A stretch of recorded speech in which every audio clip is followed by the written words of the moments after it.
Vijayshree Mataji, everyone. We welcome you again in today's last session on Sahasrara. So here today we have Dr. Vijayshree Prakash.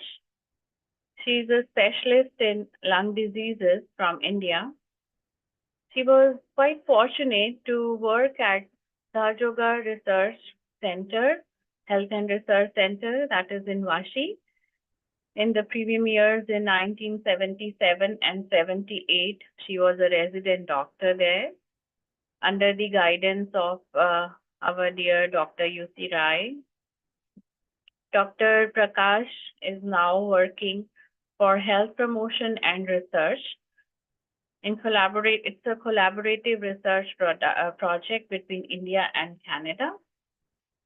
We humbly request Dr. Vijayshree Prakash to take over now. We welcome you, Doctor.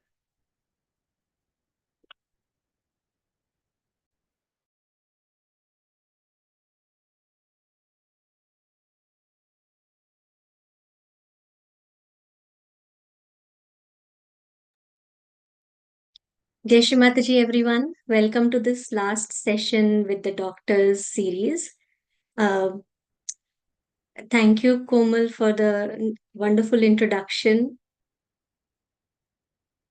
Actually, today I do not join here as a doctor, but as a sister Sahaja Yogini. So, as a Sahaja Yogini, I want to say that the doctor of all doctors is Shri Mataji Nirmala Devi. All the Sahaj knowledge, all the scientific knowledge that the doctors find out later comes from her lotus feet. She has been tirelessly working on all of us and loving all of us and being, she's patient with all of us to help us grow. So today's session, we will celebrate the doctor of all doctors, Shri Mataji Nirmala Devi.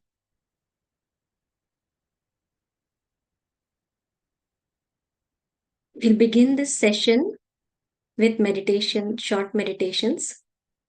They'll be played one after the other with a 2-minute gap.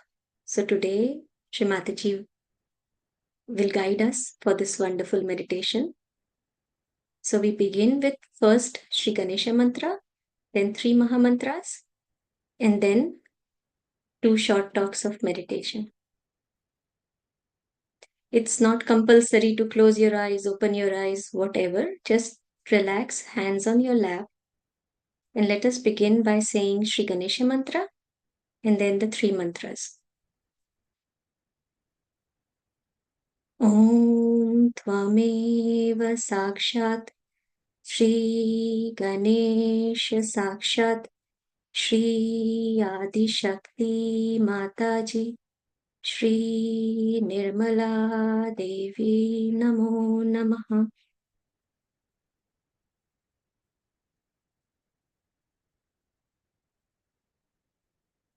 The 3 Maha mantras. Om Tvameva Sakshat Shri Mahalakshmi Mahasaraswati Mahakali Trigunatmika.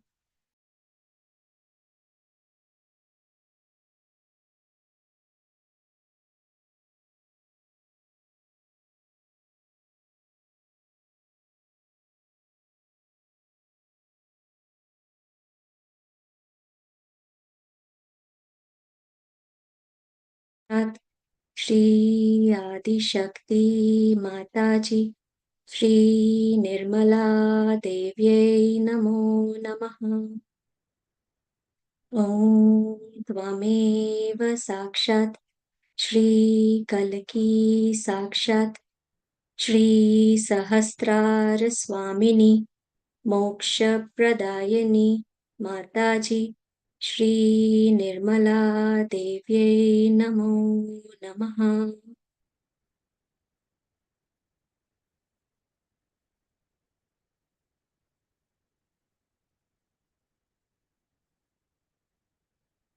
Attention at the top of the head on the Sahasrara. If still there are thoughts, if the attention is still not there, just press the Sahasrara with the right hand. Press it and request Sri Mataji, please take over your seat.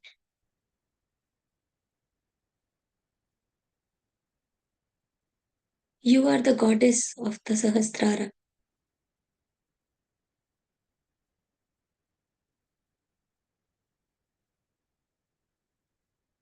Mother, please let us enjoy your presence in our Sahasrara.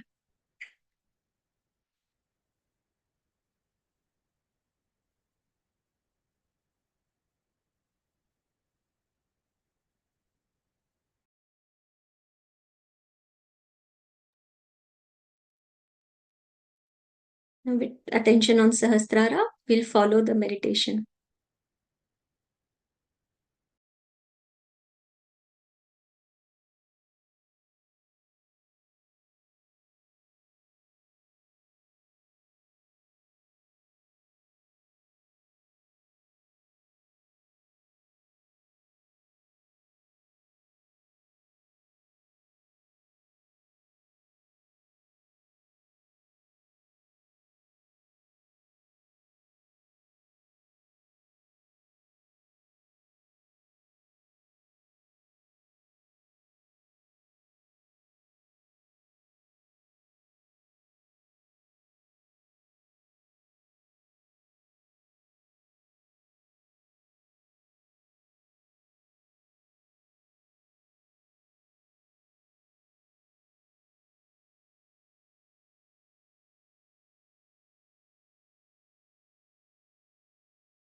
Perhaps this is the first time I am saying this to you.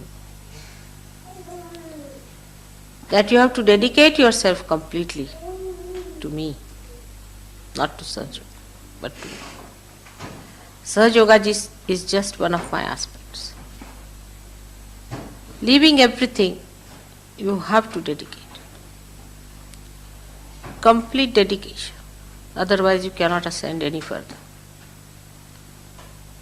Without questioning, without arguing, complete dedication is the only way you can achieve it. People still get caught up, still get into problems. What's the reason? So many people ask me that once we have got realization, how is it, Mother, we go down.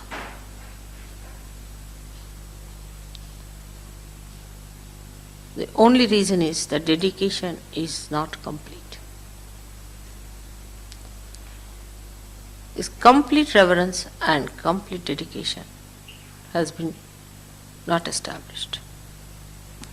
You still do not know that I am divine to that extent as you should. I don't say all of you, but still, if you look into your heart and look into your mind, you will find out that complete devotion that you had for, say, Christ, or for Krishna, or for any one of those who have been, is not there.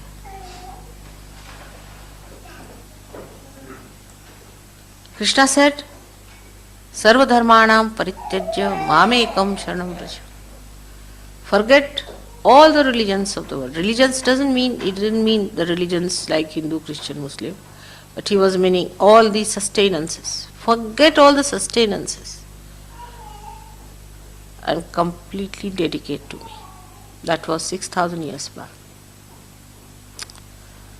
There are many who would still say that we have completely dedicated ourselves to Sri Krishna. Where is he now?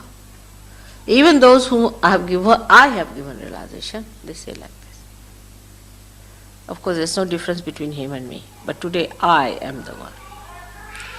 I am the one who has given you realization.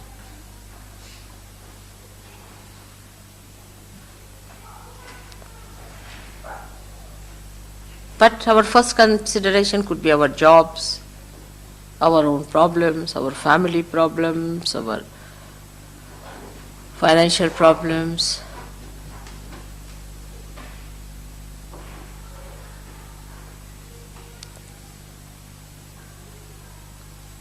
And dedication is the last. I'm elusive is true. My name is Mahamaya. I am elusive, no doubt. But I am elusive just to judge you.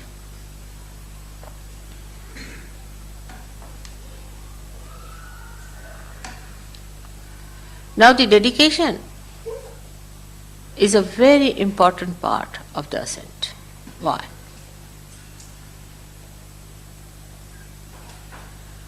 Because when you are precariously placed, when there is immediate danger to your existence, at this time when the whole world is standing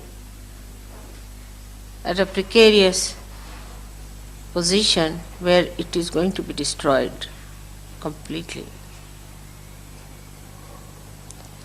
it's very important that you cling on to things that is going to save you with complete might and complete faith. Like you are getting drenched in ordinary water, doesn't matter.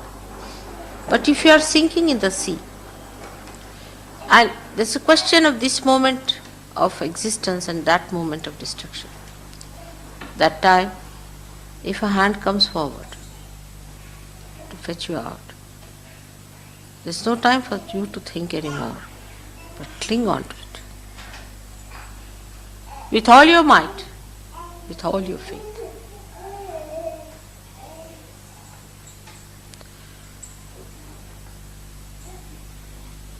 When we have badhas, when we are surrounded by negativity, we get aware of it. A little bit we get confused. And that's the time we want to cling on. But the badhas give you ideas which are detrimental. So big struggle is setting.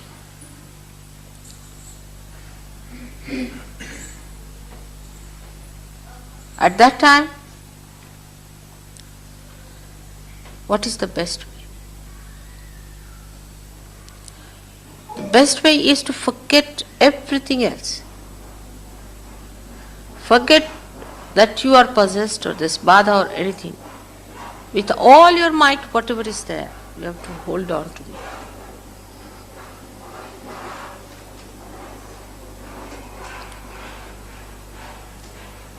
But our style of dedication is very fashionable and modern, in which Sahaja Yoga is by the way and Mother is very much by the way. I'm sorry, it's not going to work out. I don't have to tell this to Indians, because if you read Devi Mahatmya, it's sufficient. Even if you read her 1,000 names, it's sufficient. That she can be only achieved through bhakti. She can only be achieved through dedication. She is only fond of her bhaktas, the devotees.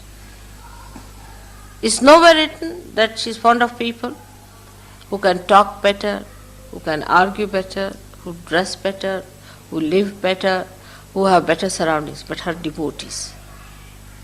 And this devotion and dedication should not be a frenzy or anything, but should be sustained, continuous, ever flowing, ever growing. That's the only way now for further development.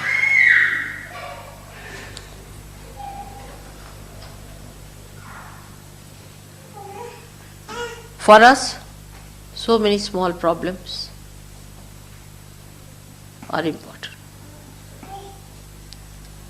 Somebody has a house, somebody has a admission in the college, somebody has some job to be done.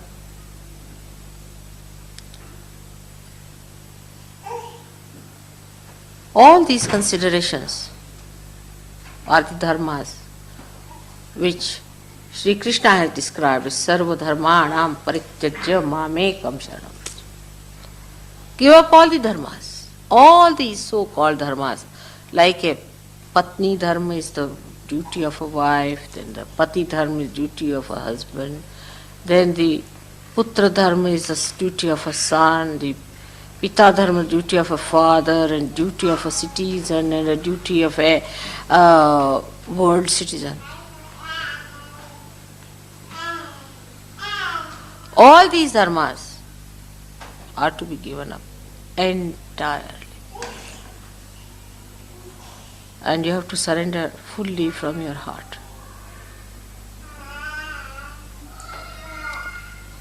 I am what I am, I have been that, I will be that.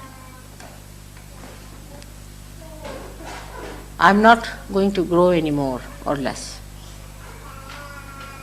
This is an eternal personality. It is now for you to get out of me whatever is possible, to make the best use of your birth in these modern times.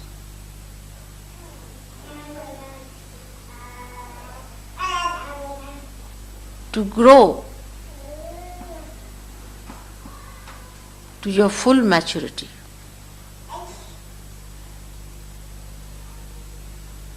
To be able to work out the complete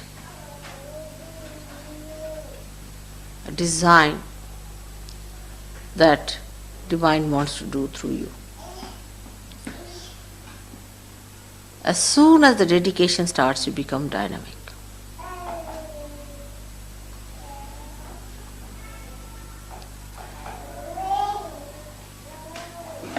Clinging on to that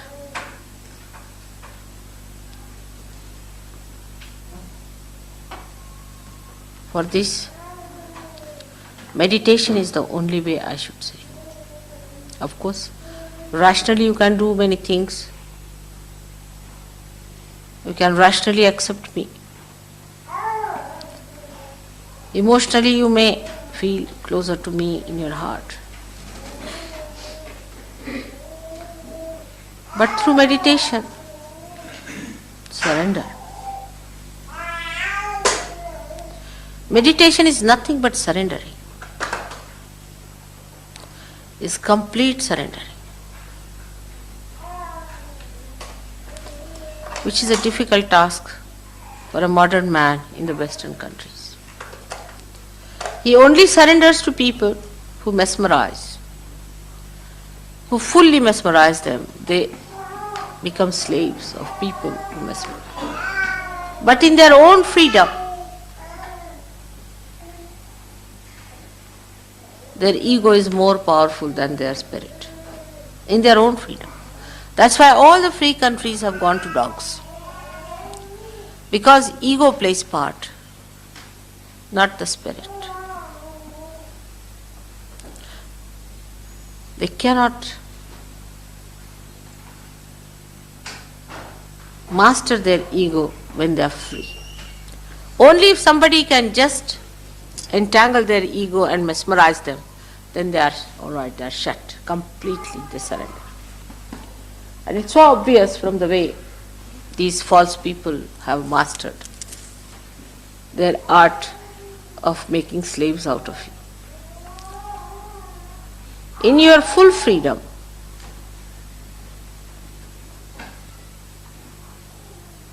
complete freedom, you have to surrender.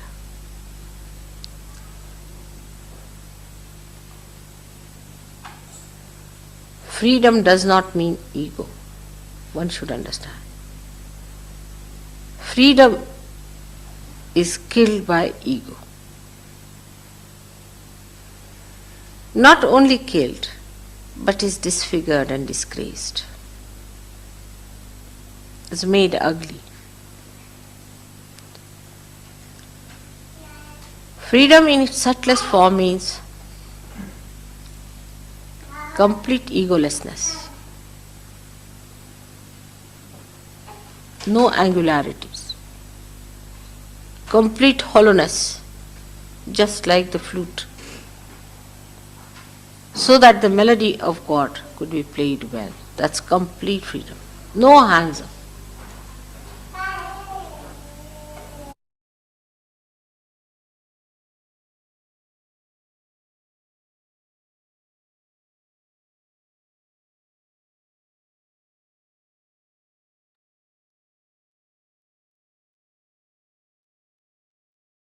So this is what Srimataji has talked about dedication and our surrender.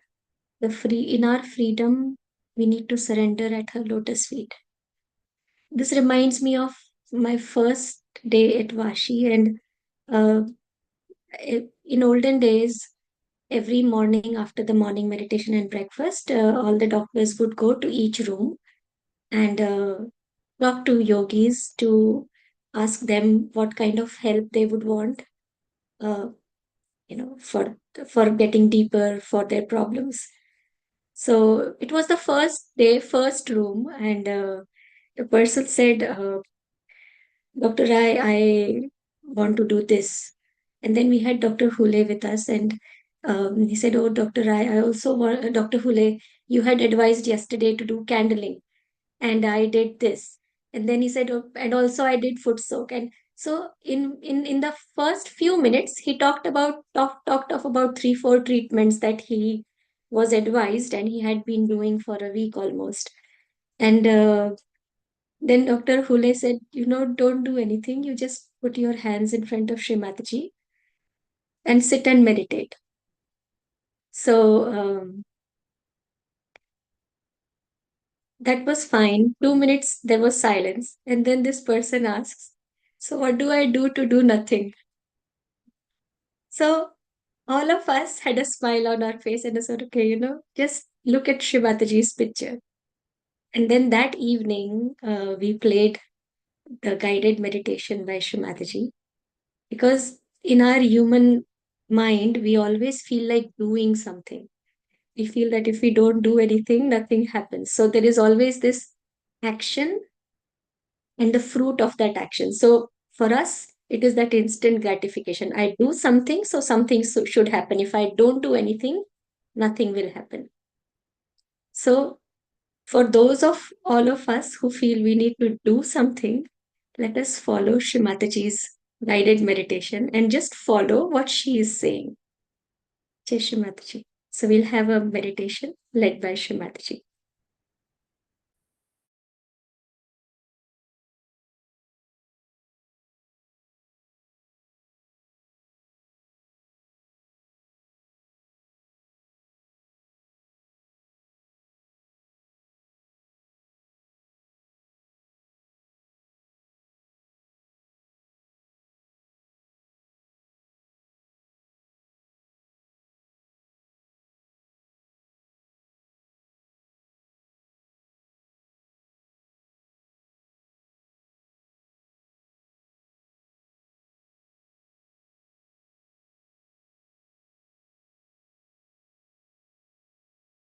We have to introspect.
So today is the day when we have to introspect. So should we go into meditation, all of us?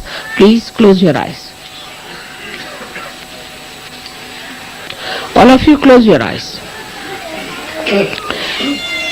Now we all will do the meditation the way we have been doing in the halls wherever we had public programs. So the first you have to put your hand on your heart. We'll work on the left hand side and the left hand towards me. Now, first of all, you put your hand on your heart. In the heart resides Shiva, is the spirit. So, you have to thank your spirit that it has brought light to your attention, because you are a saint and the light that has come in your heart has to enlighten the whole world. So please, now in your heart, you pray that let this light of my love of the divine spread to the whole world.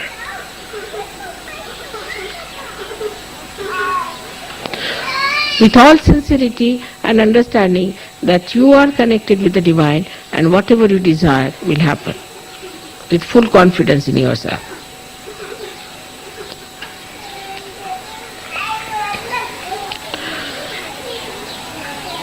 Now put your right hand in the upper part of your abdomen on the left hand side, on the upper part of your stomach on the left hand side, and now here is the center of your dharma. Here you have to pray that let Vishwa Nirmal Dharma spread in the whole world. Let people see the light through our dharmic life, through our righteousness. Let people see them and accept the Vishwa Nirmal Dharma, by which they get enlightenment and a benevolent higher life and a desire to ascend.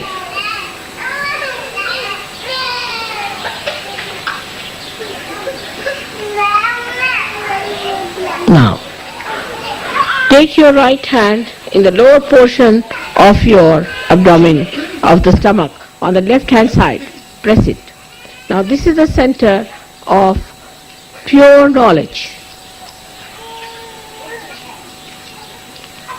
Here, you have to say as Sahaja Yogis that our mother has given us the full idea how the divine works. She has given us all the mantras and all the pure knowledge that we could bear and understand.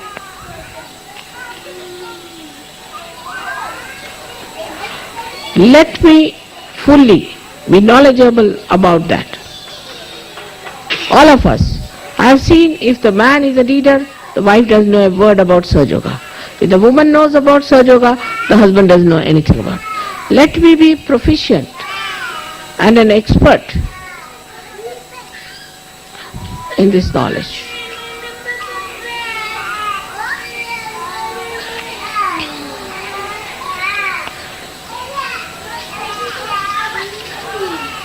So that I can give realization to people, make them understand what is divine law, what is Kundalini, and what are the chakras. Let my attention be more on Sahaja Yoga than all these mundane things. Now put your right hand in the upper part of your abdomen. Close your eyes. Now here, on the left hand side, press it. Now here, Mother has given me the spirit and I have my own Guru, which is the spirit. I am master of my own. Let there be no abandonment. Let there be dignity in my character. Let there be generosity in my behavior. Let there be compassion and love for other Sahaja Yogis. Let me not show off, but have a deep knowledge about God's love and His doings. So that when people come to me, I should be able to tell them about Sahaja Yoga and give them this great knowledge with humility and love.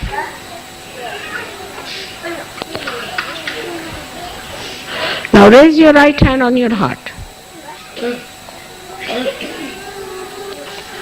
Here you have to thank God that you have felt the ocean of joy and you have felt the ocean of forgiveness. And the capacity to forgive as our mother has, which we have seen is so tremendous. Let my heart expand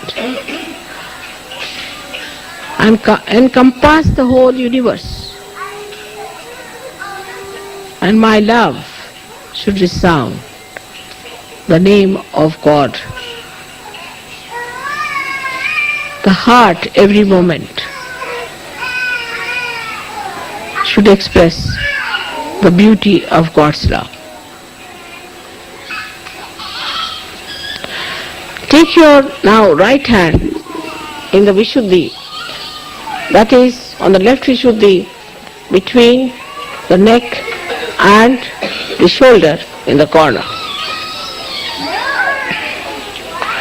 I will not indulge into the falsehood of guilt, because I know it is falsehood. I will not escape my faults, but face them and eradicate them. I will not try to find faults with others, but in my own knowledge of Sahaja Yoga, let me remove their faults. We have so many ways secretly we can remove the faults of others. Let my collectivity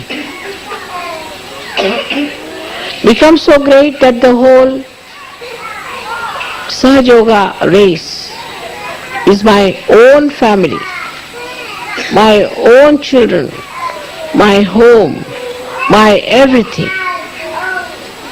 Let me get that feeling completely, innately built within myself that I am a part and parcel of the whole, because we all have one mother. And let my concern go to the whole world to know what are their problems and how can, through my true desire, power, solve that. Let me feel the problems of the world in my heart and innately to remove all of them from the basis of which they are, from the basis from which they are generated. Let me go to the principles of all these problems and try to remove them through my Sahaja Yoga powers, through my saintly powers. Now put your right hand on your forehead across. Now here you have to say, first of all, I have to forgive all those who have not come in Sahaja Yoga. Those who are on the periphery, who come and go, who jump in and jump out. But first of all and foremost, I have to forgive all the Sahaja Yogis, because they are all better than me. I am the one who tries to find faults with them, but I am at the lowest ebb, and I have to forgive them, because I must know that I still have to go very further. I am still much less. I have to improve myself. This humility has to come within us. So you have to say here, let the humility in my heart, in a true sense, not hypocritical, work out this feeling of forgiveness so that I bow to reality, to God and to Sahaja Yoga. Now you have to put back your hand on the back side of your head and push back your head here, and you have to say here, "Oh Mother, whatever wrong we have done to you so far, and whatever wrong goes in our minds, and whatever smallness we have shown to you, whatever way we have troubled you and challenged you, please forgive us." You have to ask for forgiveness. In your intelligence you should know what I am. I don't have to tell you again and again. Not at Sahasrara, you have to thank me. At Sahasrara, put your hand, move it 7 times and thank me 7 times. Mother, thank you very much for the realization. And Mother, thank you very much for making us understand how great we are. And thank you very much for bringing all the blessings of the divine. And thank you very much for raising us higher, much higher than from where we were. And also thank you very much for sustaining us and for helping us to improve ourselves and correct ourselves. And thank you very much ultimately that Mother, you have come on this earth, taken your birth and working so hard for us, for all of us. Press it hard and move it hard.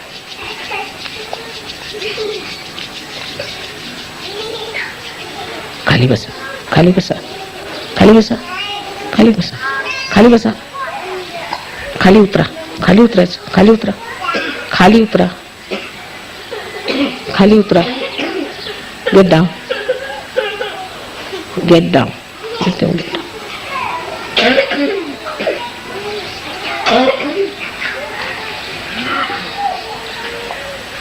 Now take down your hands. Heads are all very hot. So now let us give ourselves a nice bandhan. In the bandhan of Mother, let us move our left to the right. 1, nicely.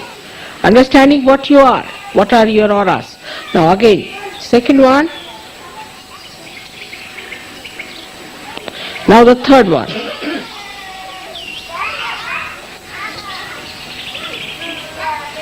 Now the fourth one.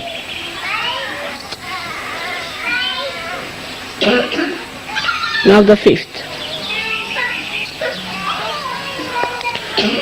Now the sixth one. And now the seventh. Now raise your kundalini. Raise your kundalini. Slowly, very slowly. Raise it first time, you have to do it very slowly. Now push back your heads and give it a knot. 1 knot. Second one. Let's do it very slowly. And knowing what you are. You are a saint. Do it properly. Properly. Do it properly, not in a haste. Take it to your head. Push back your head and give it 2 knots there. 1 and 2. Now let's do the other one. Again, the third one we have to give 3 knots. Very slowly do it. Very slowly. Now do it properly. Now push back your head. Now give it the third one. 3 times.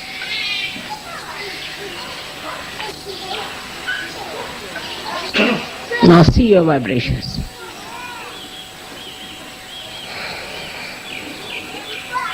See your vibrations like this. All the children, see your vibrations like this. Put your hands. Step down it. Alright? Good.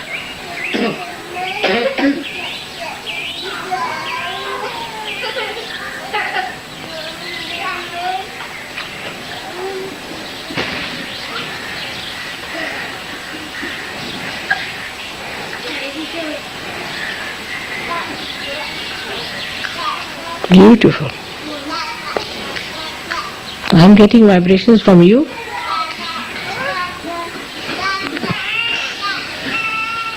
May God bless.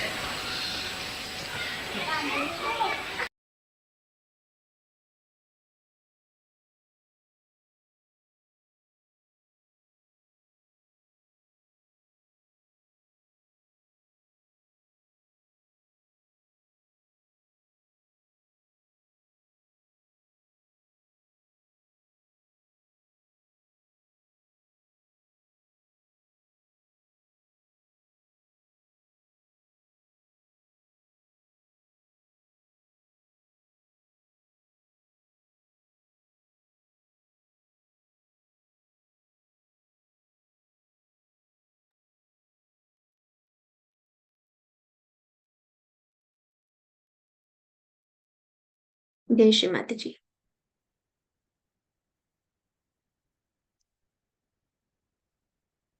So I want to share one experience of my Yuva Shakti days.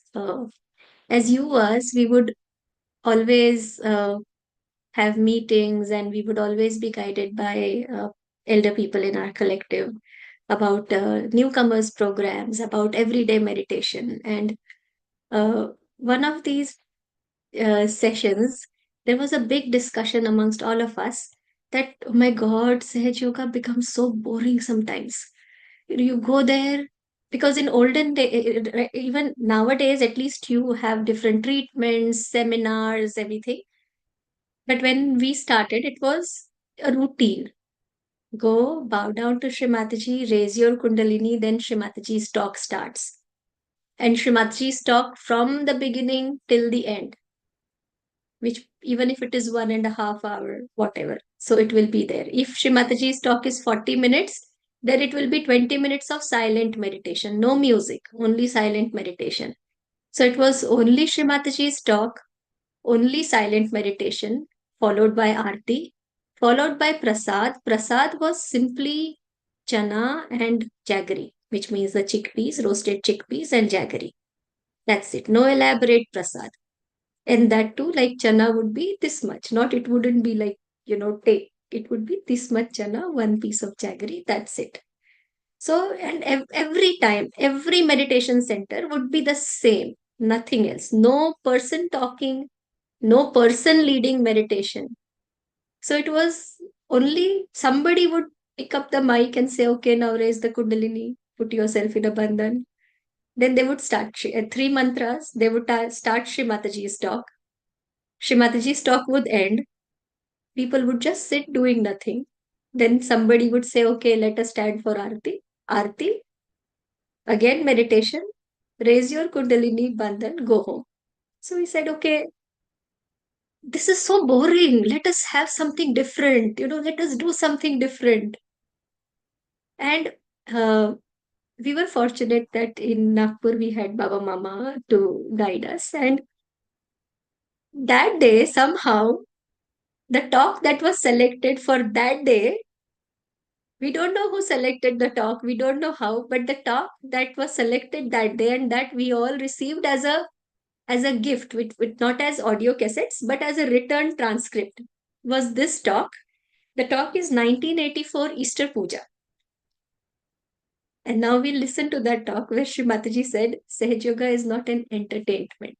So it is not entertainment for the mind. It is not entertainment for the emotion. It is entertainment for the spirit. So whatever we think before Sahaj Yoga, we have to do the opposite. So we don't have to go to Sahaj Yoga and make it enjoyable. We just meditate and that meditation becomes enjoyment for the spirit. So let us listen to this, a part of this talk. I would request whoever, whenever you have time, please listen to the complete talk. It's 1984 Easter Puja.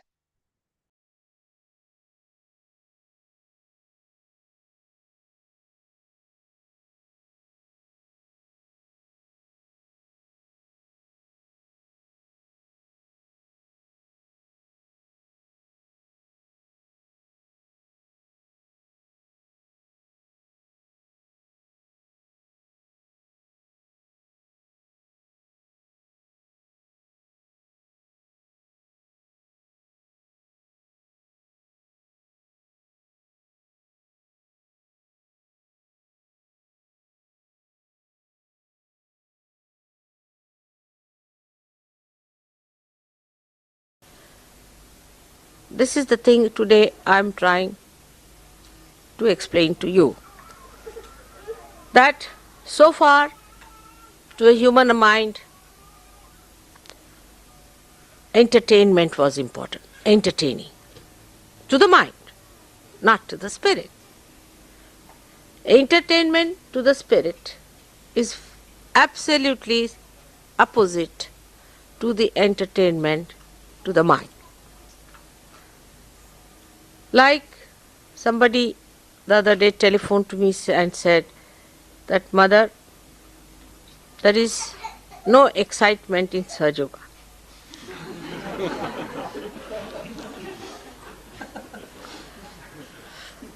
The excitement is too much. We are going against that. We are going towards peace, not towards excitement and this kind of electric shocks that we require every time. See, a drunkard, he's all right in the morning, but evening time he goes off. He needs a shock, some sort of an injection into his body. All human enterprises have been like that. They are to excite your body. Because if it is the dead you are dealing with, then you have to excite it. But something that is living, that is eternal, you have to enjoy it and not to excite it. So the direction has to be juxtaposition. And that is where many Sahaja Yogis fail to understand. How do we do it is the point. How do we make our attention move inward instead of going outward? If you start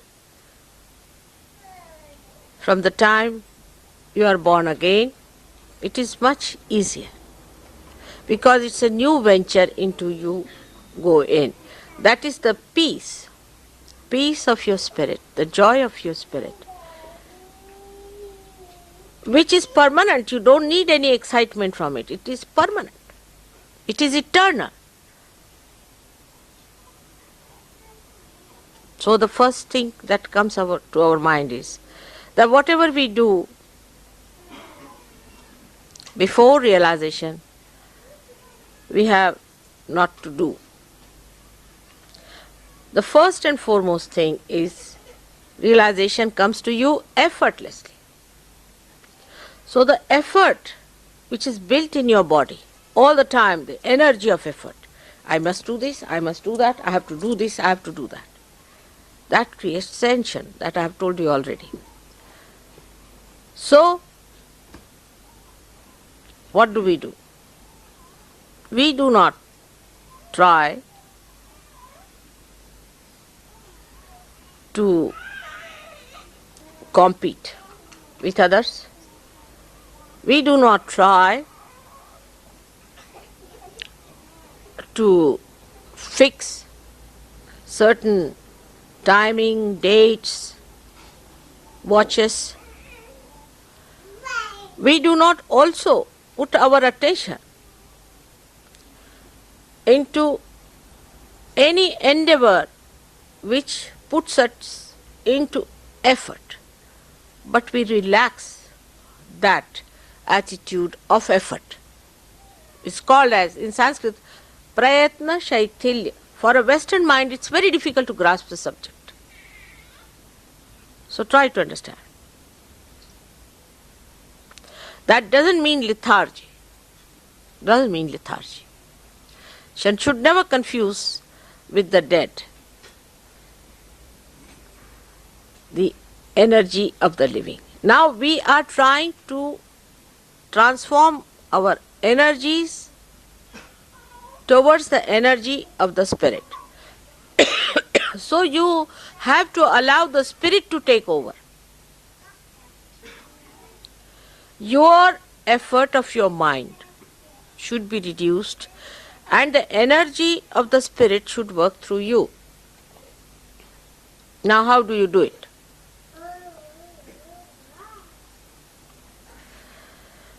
First is detachment.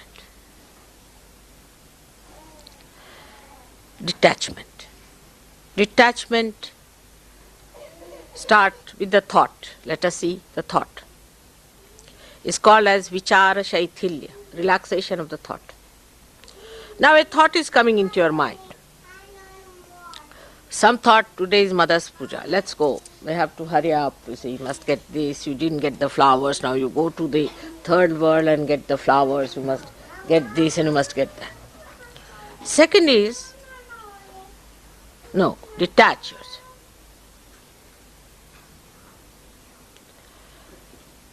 witness. Leave it to the spirit. Watch. You'll get it. Many of you have noticed this. But still this mind, which is quite silly, tries to impress upon you that you have to use the old junky instrument of this mind. And it asserts that better use. And when you start using that, ego comes in, you get attached to it. And what you lose is your progress, and thus the joy is minimized. How do you detach yourself? For a person who is absolutely detached, it's very difficult to explain how to detach, isn't it? I'll try. Now, I cannot get attached, that's the problem is.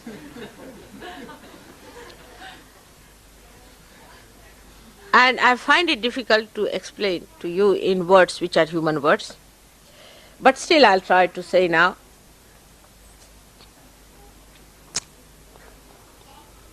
Say I tried something as human beings do in the beginning, just to see how it works out, because I had to experiment. For example, when I had to, say, attend any puja or anything, I used to ask them, what is the auspicious time? So they would tell me, this is the auspicious time. And then another would telephone to say, this is the auspicious time. So I said, how can there be two auspicious times? It's a big problem with human beings. So they said there are 5 panchangas in India. Means 5 books to consult the auspicious time. That's what human beings have done. I said, then why consult? It's better not to have 5 auspicious times. Isn't it? Then the auspicious time is not beyond, has to be beyond time.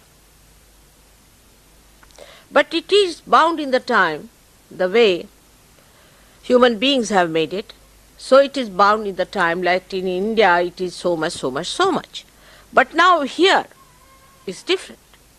Then you calculate, you have a watch. You see, to overcome all these hurdles, human beings also make certain devices. So you consult. Now what is the auspicious time here? Leave at that time. Then it's a big headache. Because there are 5 books to be consulted. Watch could be wrong, this could be wrong, that could be so. But if you are the spirit, then the spirit works out auspiciousness. It is the spirit that works out the auspiciousness. And imagine when you think like that, how much tension goes out. First of all, you have to be a slave of the watch. Another, you have to be the slave of the books. Then you have to be the slave of the market, of the room, of the place which you have to hire.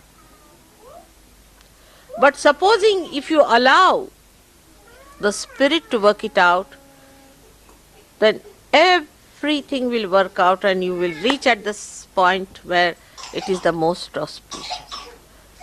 So how do you accept it? Just by accepting. So just now if you give up your satta, your own domain, you get into the domain of your spirit. You give up your domain. That is your ego's domain, or maybe your superego's domain. You give up that and try to see things how it works out. Now what is the testing point of it? How do you test it? It works out. That's the point of testing. It works out. Allow it to work out. Don't put your attention. Attention has the second part of it, the tension. And don't try to say, why not today? It should have happened today. We expected it to happen. Why not at this moment? That's your ego. Thy will be done. So the thought that starts moving in our mind all the time, which creates tensions, is not the thought of the spirit. So, what you should say? Not this thought. Not this thought. Yan neti neti vachanai nigamo avochus. Not this thought, not this thought, not this thought. And see how you relax. Now you are relaxing. Not this thought, not this thought. Just go on refusing, accepting any thought. So you go into nirvichara. In that state, you feel the spirit. Christ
So that was Shrimataji about Vichara Shaithilya, which means how to get into thoughtless awareness. So again, going back to my first few days in when I was in Vashi, it was a mosaic pattern of all the treatments. Sometimes candles, sometimes camphor, sometimes lemon, sometimes foot soak, sometimes ice, mantras. And believe me, in the olden days, we didn't have mantra books in India, especially in India. We none of us had mantra books. Vashi doctor, imagine a Vashi doctor not having a mantra book. I didn't have a mantra book. And then I would see Dr. Rai, Dr. Hule asking, people would ask which chakra, which mantras, 108 names. And they would say 108 names of this deity, 108 names of this deity. And for very second day, I went to Dr. Rai and said, Dr. Rai, I don't have a mantra book. I don't know, like, 108 names. And then he said, oh, he just smiled and said, okay, ask your other colleagues what they do. So I went to my other colleagues, other doctors. I said, okay, I don't have the mantra book. So what do I do? And all of them, all my brothers and sisters were so hell-bent on making fun of me. They kept on passing me from one person to other. Oh, go ask that person, go ask that person. So my whole day was spent in going from one to the other. Then I would like, okay, if I would go from one person to another, I would go to one of the foreigner or one of the people who came from different countries and had a mantra book. I would say, when you are not using, can I have it? So it was, my first day was a chaos because all the time I was trying to adjust to that book, the mantra book, because 108 names, because there are 108 names. Then by evening, I was like, my mind was tired. Evening meditation was over and I just sat in the meditation hall and just sat there. And Dr. Rai and Mrs. Rai, they also left. And they auntie just came and said, okay, Vijayshree, what are you doing? I said, I'm just thinking of tomorrow how to do about the mantra book. I don't have 108 names. So I said, okay. I sat down, didn't know what to do, where to get that mantra book, which has 108 names, will make my life easier when I go to different yogis to work on them. I don't have the mantra book. If I have it, life is easier. So, thinking on those terms. Somehow, the other yogis from the kitchen and some people, other yogi brothers and sisters were talking.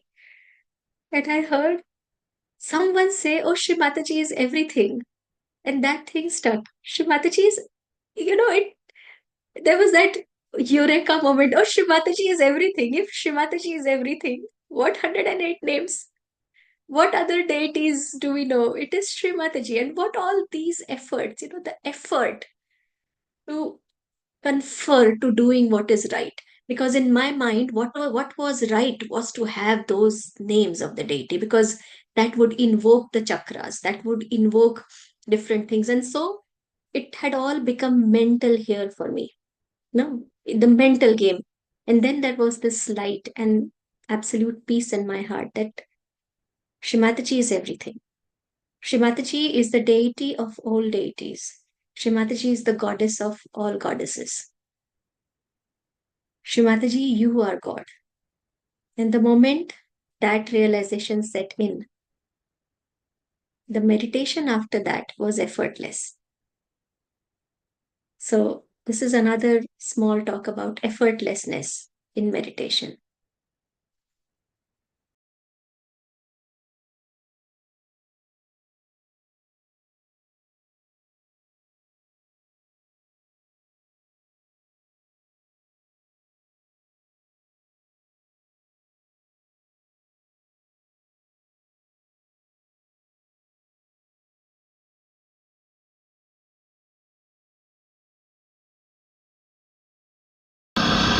In the same way, the vibrations are coming, they are radiated. What you have to do is to expose yourself to it. The best is not to put in any effort. Don't worry at what point you have a problem. Say many people during meditation have seen if they catch somewhere, they go on looking after it. You just don't have to worry. You just let it go and it will work by itself. It's going easy.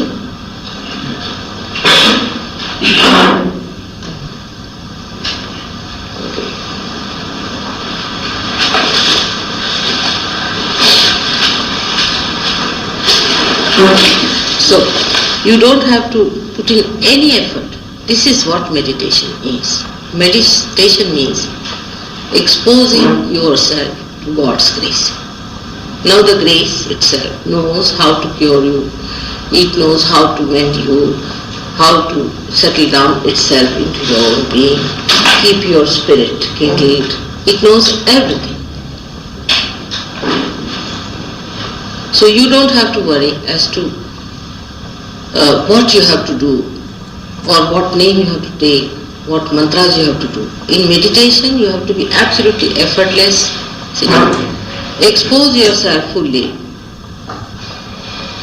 And you have to be absolutely thoughtless at that time. Supposing you possibility, you may not be thoughtless. At that time, you have to just watch your thoughts, but don't get involved into that. You will find gradually, as the sun rises, the darkness goes away, and the sun's rays go into every crevice and every part, and makes the whole place lighted. In the same way, your being will be completely lighted. But if you put in an effort that time, or try to stop something within you, or try to give it a bandhan, it will not. Effortlessness is the only way to meditation. But you should not be lethargic about it. You should be alert and watching. The other side could be people just doze off. No. You have to be alert. If you doze off, nothing will work. That's another side of it. If you are lazy about it, nothing will work. You have to be alert and open, absolutely aware, completely effortless, absolutely effortless. If you are absolutely effortless, meditation will work the best. Don't think of your problems at all, whatever chakras you have, anything. Just expose yourself. See, when the sun shines, all the nature exposes itself to the sun and receives the blessings of the sun effortlessly. It doesn't put in any effort. It just receives itself. When it receives the sun's rays, then the sun's rays start acting and activating.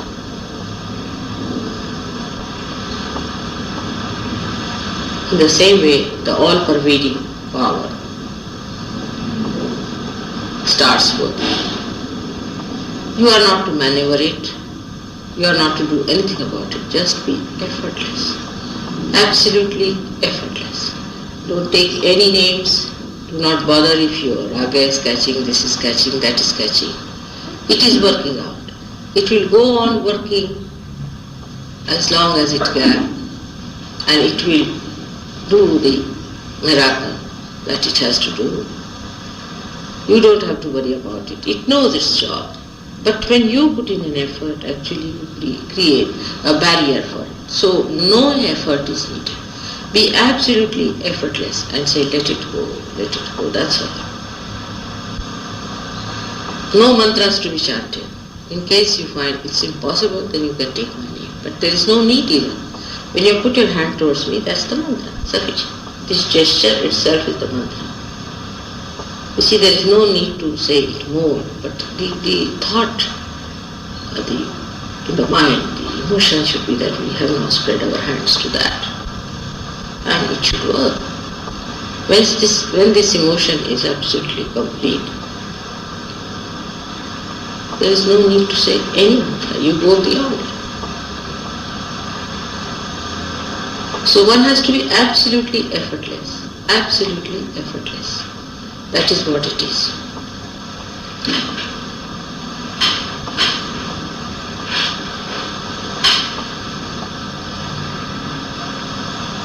Meditation is for your own ascent. Is for your own capital gains that you have to have.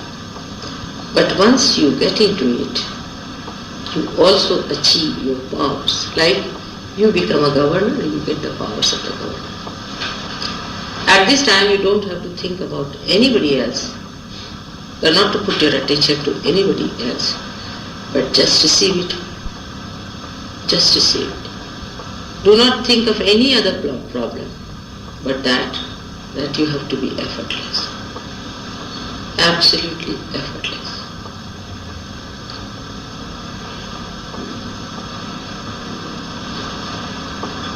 It would work best on the people who are just receiving it. You have problems, that's why you are here. But you cannot solve them. They have to be solved by divine power. This must be understood fully, that we cannot solve our problems. It is beyond us to solve our problems. So, leave it in the hands of the divine power and expose yourself effortlessly, absolutely effortlessly. Sit in comfort and properly with both the feet on the ground, with both the hands relaxed like this. Be comfortable. You should not be uncomfortable at all. You should be very comfortable because you have to sit for quite some time.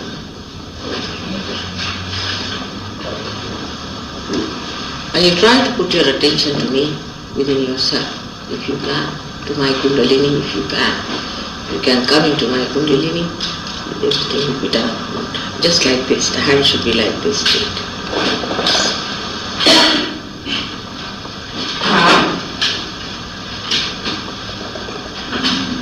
So effortlessness is the key word. Absolutely effortlessly. Whether you are meditating before me or before my photograph.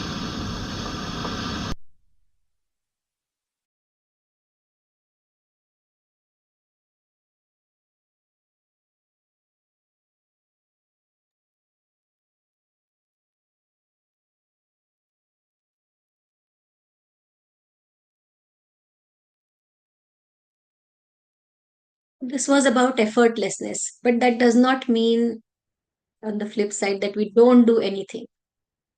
All the efforts are to be directed to be effortless. Confusing, isn't it? So let me explain.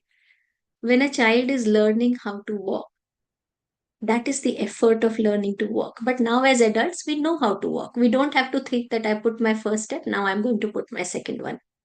For those who are players, musicians, artists, when you started learning it, there was a lot of effort in it. But now your hands know what to do, your feet know what to do. So the efforts should be towards being effortlessness. Explaining it in medical terms, whatever action we do, first the suggestion of that action goes to the brain. The brain processes it, So true. and then we then the action is done. So in the same, but once we go on practicing it, it doesn't need to go to the brain. The spinal cord takes over and it happens effortlessly, or you can say spontaneously.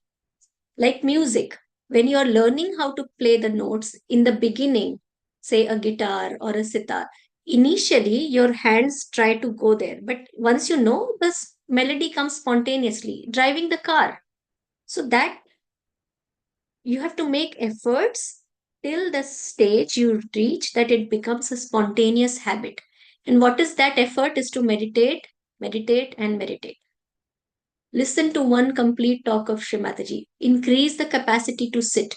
I know it's impossible thing. Even when you look at the reels, you cannot go more than 5 seconds, more than 30 seconds. When we were medical students, initially it was, what is the human's attention span? 45 minutes. Now it is even 45 seconds. So our job is to increase that attention span, to keep the attention more and more on Srimataji. Before we move to the next section, I want to tell you a story. So there was a king. He was traveling through the jungles and for hunting, because in olden days it is a it is said that the kings would, their entertainment was hunting. So they would go to the jungles, they would hunt animals. King went hunting. Unfortunately, he got lost. He got separated from his team of soldiers, and he went deep into the jungle. And the dacoits attacked him. The tribe, people who wanted to loot, they attacked him. And somehow there were these five boys, young men, who came and who fought the dacoits and saved the king. And he was a big king, one of the biggest kings in that region. So he said, okay, you saved my life and now you ask for something. So the first boy said, oh, you know what, and all the boys were healthy, they were learned, and they were essentially good human beings, because it was evident from their action that they saved the king. So the first one said, oh, king, I've been looking for a job for such a long time. I'm skillful, I'm learned, but somehow I'm not able to find a job. So the king said, okay, you can have a job at my court. And then he got a job. Then he said, ask the second one, what do you want?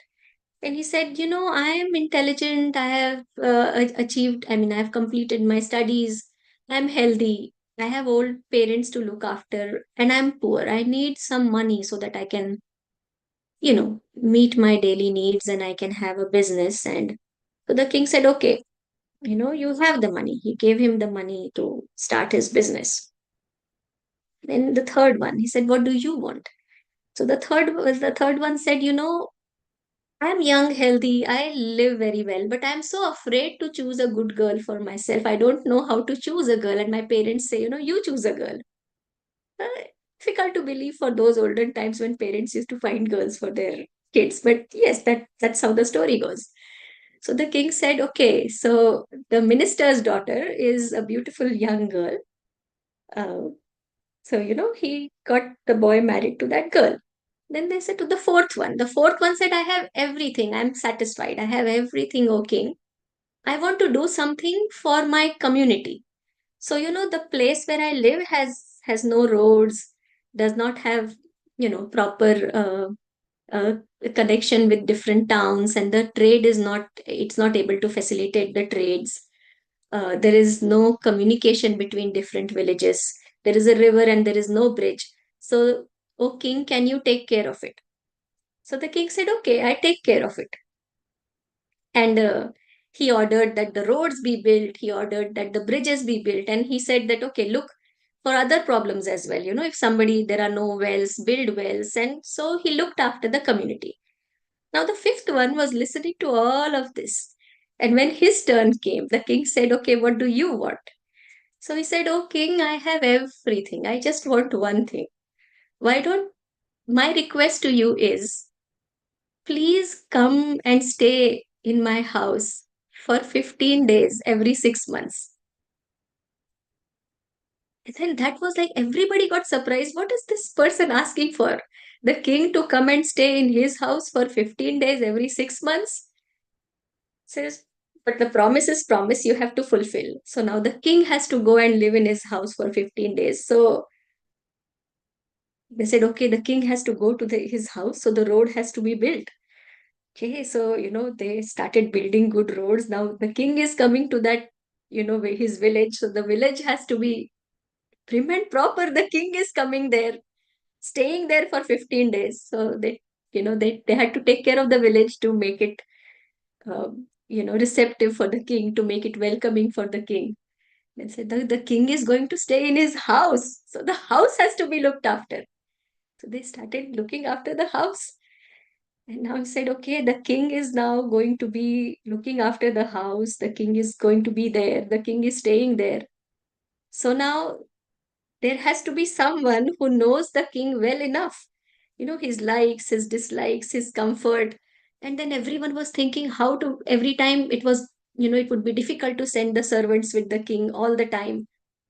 So then someone came up with the idea. They said, okay, the king, why don't you marry the king's daughter to this boy? The wife will be the king's daughter, so she will know what the king wants and it will be easier to take care of him. And they said, okay, but this boy, he's just doing a small administrative job somewhere. And if he is going to be away for 15 days every time the king comes, it is so difficult. So why don't we do something? Why don't we involve him in the administrative work of the kingdom, so that he knows what to talk to the king.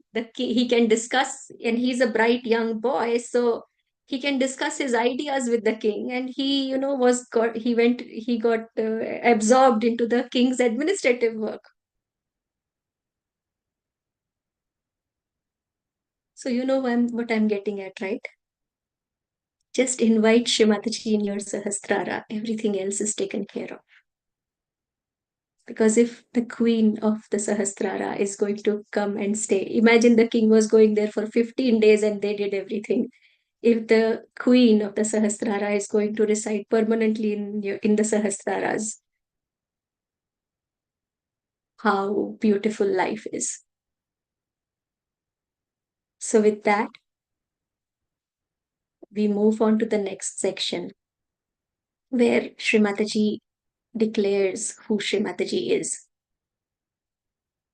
One tip I would want to give before that, because after Shrimataji talks about it, you don't want to have Vijayshree's blah blah blah, because it's absolute silence up there. So as requested by the team, there has to be some homework for all of us, including myself. Listen to Shrimataji's talk every day. If not every day, at least one whole talk per week. Morning and evening meditation is a must, along with foot soak. So morning meditation, try to have between 4 to 6 in the morning. We have this beautiful initiative of the mixer meditation in the morning at 4:30. For those who find it difficult to get up, this is a very good incentive. You can tell your mind that, okay, we have our brothers and sisters working hard at 4:30, before 4:30, to start the meditation at 4:30. So please recognize their efforts and join that meditation. It is going to help all of us. 3 pillars of our path to be one with Shrimataji. Number 1, individual meditation. Number 2, collective meditation. Being collective, go to collective meditations. Those who cannot go to collective meditations every week, try to go at least once a month, giving realization to people. If not, if that cannot be done more frequently, try to aim for at least once a month. Once a month, at least support some realization event in your collective. And before, last but not the least, today I want to thank all the technical team from Sahaja Yoga Canada. Sahaja Yoga Toronto. They have been amazing since 2020, since the COVID set in. They have been tirelessly working uh, to take these sessions for our for our whole collective. They are there relentlessly every week, every session. They are working hard. If the collective meditation is 6 to 8, they are there working from 5, and even during the week, adjusting the talks. Like for today's seminar, I was their worst person to have with them, because like a last bencher, I was working with them until 9:26 when the meditation started, and they have been helping me since 8 in the morning. So this technical team, I thank you, and thanks to Sri Mataji that they have been made instrumental for her divine work. So moving on to the Sahasrara talk, and before that, like I said, one hour talk of Sri Mataji. It's very easy to say, oh, Vijayshree conducts very good meditation. Let us attend her meditation. Or XYZ, their meditation is fantastic. Oh, this person, that foot soak is fantastic. That treatment session is fantastic.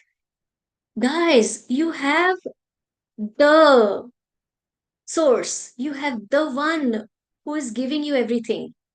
Follow Shri Mataji. Follow her teachings. Just listen. Everything is in her talks. Whatever all the doctors have said is in her talks. There is no part. If there is a part of Vijayshree in today's things, I request Sri Mataji that you forget all that. Just remember only Sri Mataji, because she is the one, not keeping you away from her beautiful company. Let us all enjoy just her company and be one with her and absorb her declaration of who she is.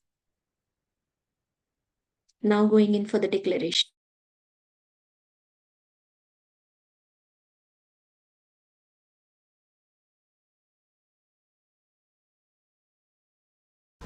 So through rational understanding, people reach the point that Mataji has to be something exceptional, because nowhere in the scriptures written down anywhere that such an incarnation came on this earth, whose mere glance, even thought, can raise the Kundalini.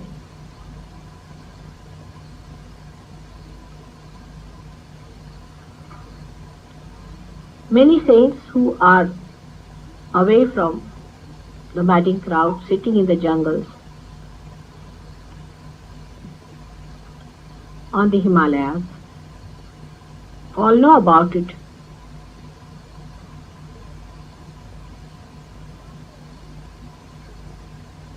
Because their awareness is at a point where they understand.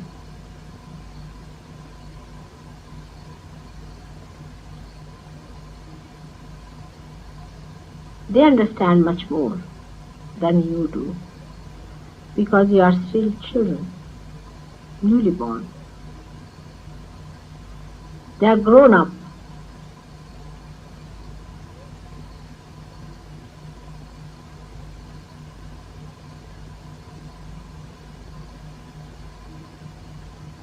But today is the day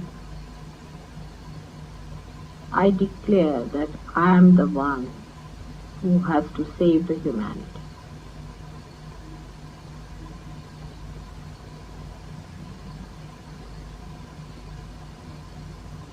I declare I am the one who is Adi Shakti, who is the mother of all the mothers, who is the primordial mother, the Shakti, the desire of God, who has incarnated on this earth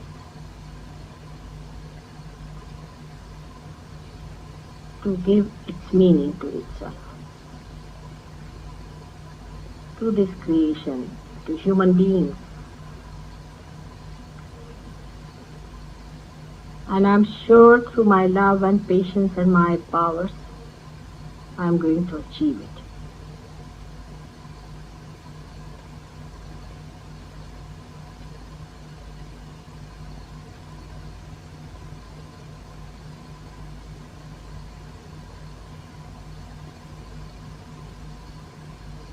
I was the one who was born again and again.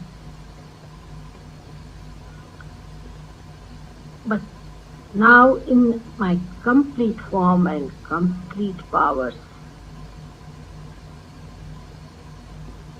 I have come on this earth not only for salvation of human beings, not only for their emancipation, but for granting them the kingdom of heaven, the joy, the bliss that your Father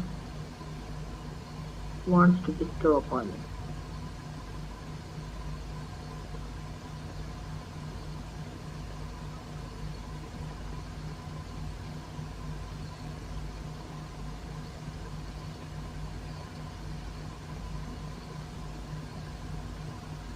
These words are to be kept within the bounds of Sahaja Yogis only for the time being.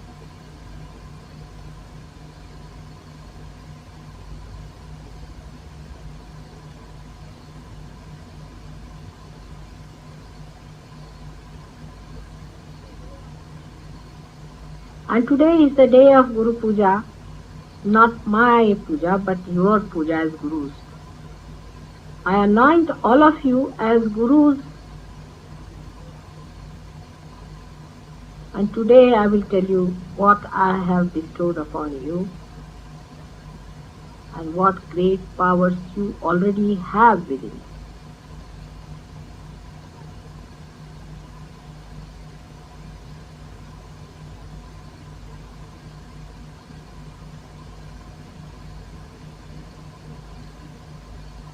Among you, there are people who are still not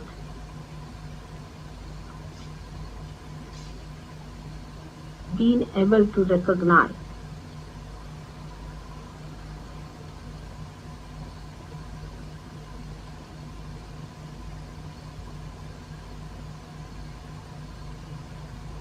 my announcement will work it out within them.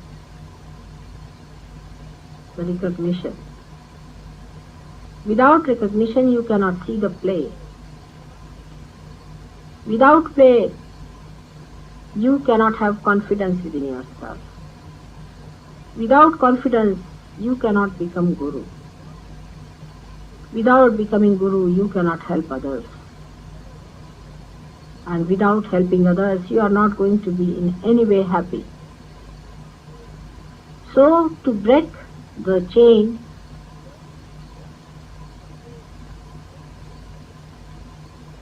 is very easy, but to build the chain one after another is what you have to do.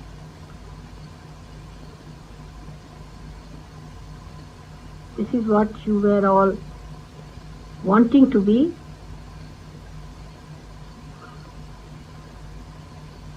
So be confident and be joyous and be happy that all my powers will protect you. My love will nourish you.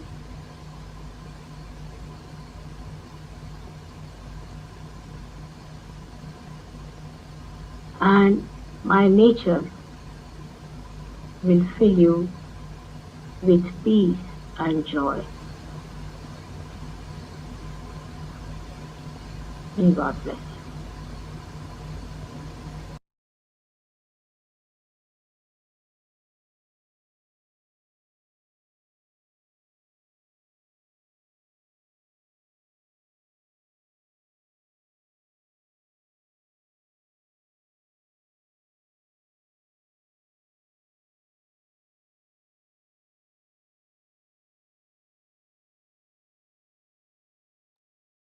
We will meditate for a few minutes in this state. Thank you.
You will all meditate in silence for a few minutes.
Now we'll slowly do pranam to Shri Mataji, bow down to Shri Mataji, and take bandhans.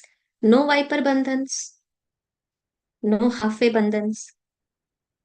Remember in your mind how Shri Mataji did it slowly to the top of the head, nice knots, and the bandhan right completely covering your body. No half bandhans, no quick bandhans. Okay, if you are in so much of a hurry, just say Shri Mataji, and that is enough as a bandhan. But when you're taking a bandhan, do it properly, meticulously, like how Shri Mataji showed. So now we will all collectively raise our Kundalini, put ourselves in a bandhan, bow down to Shrimataji and do pranams. Jai Shrimataji.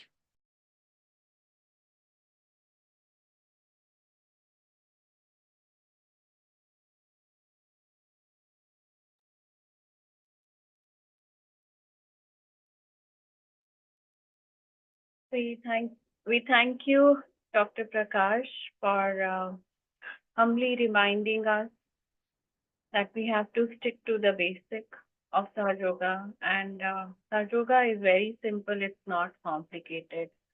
And we have made it complicated now. So thanks to you, Dr. Prakash, to bring us back. Thank you, everyone, for joining in today. Jai Shri Mataji. Thank you so much. Thank you for this opportunity to meditate collectively. And thanks to the technical team again. Jai Shri Mataji. Everyone enjoy your day.